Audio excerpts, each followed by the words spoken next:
بسم اللہ الرحمن الرحیم۔ السلام علیکم ورحمۃ اللہ وبرکاتہ۔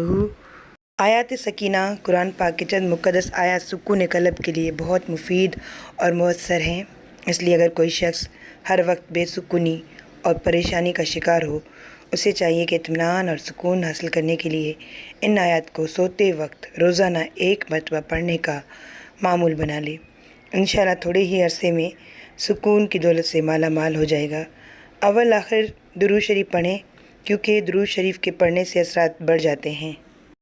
انسان کے تمام اعمال کا دار و مدار اس کی نیت پر ہے۔ کوئی عمل چاہے وہ دیکھنے میں نیک ہو، اس کا اجر آخرت میں صرف اس صورت میں ملے گا جب وہ اس کی خوشنودی انہی کے لیے کیا گیا ہو، اور اگر وہ عمل اخلاص پر مبنی نہ ہوگا تو آخرت میں اس کی کوئی قیمت نہ ہوگی اور اس کا وہ عمل وہاں کھوٹا سکہ قرار پائے گا۔ اس لیے کہ بارگاہ خداوندی میں کسی عمل کی مقبولیت کا انحصار صرف خلوص نیت سے ہے۔ چنانچہ نبی کریم صلی اللہ علیہ وسلم نے فرمایا، تمام اعمال کا دار و مدار نیتوں پر ہے۔ بخاری و مسلم۔ اللہ تعالیٰ تمہاری شکل و صورت اور تمہاری مال و دولت کو نہیں دیکھتا، بلکہ وہ تمہارے دلوں اور تمہارے اعمال کو دیکھتا ہے۔ اے لوگو، اپنے اعمال میں خلوص پیدا کرو۔ اللہ تعالیٰ وہی عمل قبول کرتا ہے جس کی بنیاد اخلاص پر ہو۔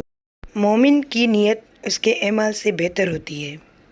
ایک صحابی کو آپ نے وصیت کہتے ہوئے فرمایا کہ اپنے دین کو خالص کر، اگر قلب میں اخلاص پیدا ہو گیا تو تھوڑا سا عمل تجھ کو کافی ہو جائے گا۔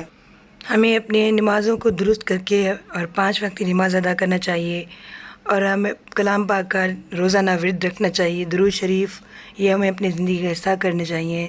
یہ ہماری زندگی کا حصہ بن جائیں گے تو انشاءاللہ تعالیٰ ہم مشکل وقتوں سے نکل جائیں گے، کیونکہ اللہ تعالیٰ کہتا کہ میرے بندے، جب تو مجھے یاد کرے گا تو میں تمہیں یاد کروں گا، جب تو مجھ سے غافل ہوگا تو میں تجھ سے غافل ہو۔ اللہ رب العزت تمام عالم انسان پہ اپنا خاص کرم کرے۔ اپنا خیال رکھیے گا، دعاؤں میں یاد رکھیے گا۔ اللہ تعالیٰ سب کو سلامت رکھے، خوش رکھے۔